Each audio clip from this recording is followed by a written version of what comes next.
Pakistan's former Prime Minister Imran Khan has said 2025 would be the year of change in the country.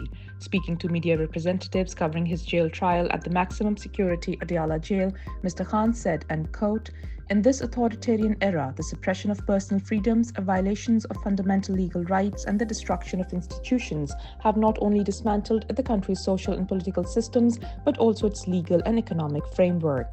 2025 will be the year of true freedom in which this fake and fascist system brought to its knees will be defeated," unquote. Mr. Khan, who has been in jail now for 516 days, reiterated that his party's demands are saying, unquote, "Our negotiation committee is holding talks with the government. Our demands are legitimate. Formation of a judicial commission on the events of November 26th and May 9th and release of all political prisoners," unquote.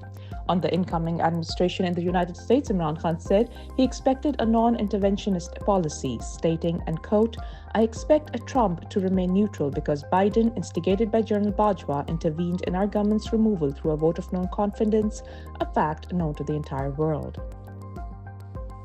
Secretary of Pakistan Tehreek-e-Insaf's Overseas International Chapter, Sajjad Burki, has called on the Pakistani diaspora worldwide to organize prayers, protests, and candlelight vigils on Sunday, January the 5th, for the victims of the Islamabad massacre.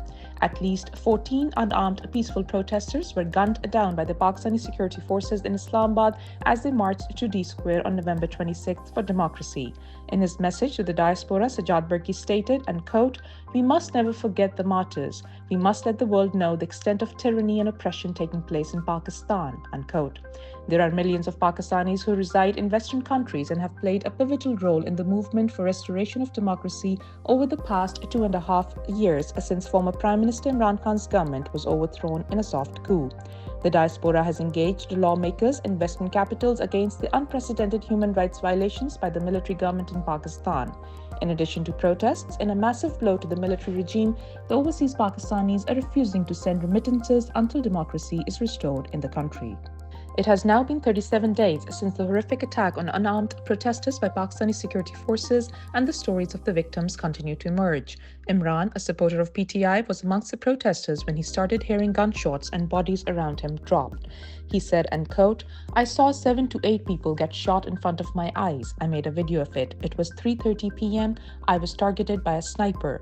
By God's grace, I turned my head and the bullet ripped through my mouth. God saved me," unquote. While the injured like Imran are getting treatment, the list of missing is growing daily. PTI has issued a list of 12 workers just today who were part of the Democracy March and have not been heard from since. Imran Khan, the party's chairman, from his jail cell has vowed to get the victims and their families justice. He said, and quote, "As long as I am alive, I'll fight for an investigation into the massacre of these individuals and will not rest until justice is served." The population of Gaza has fallen 6% since Israel's devastating assault on the besieged Palestinian territory began nearly 15 months ago, according to the official Palestinian Statistics Agency. About 100,000 Palestinians have left the enclave, while more than 55,000 are presumed to have lost their lives, the Palestinian Central Bureau of Statistics said in a release on Tuesday.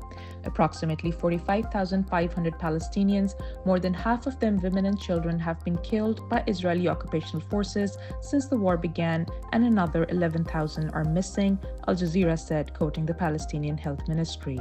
As such, the population of Gaza has declined by about 160,000 during the course of the war to 2.1 million, with more than a million, or 47% of the total remaining population, are children under the age of 18.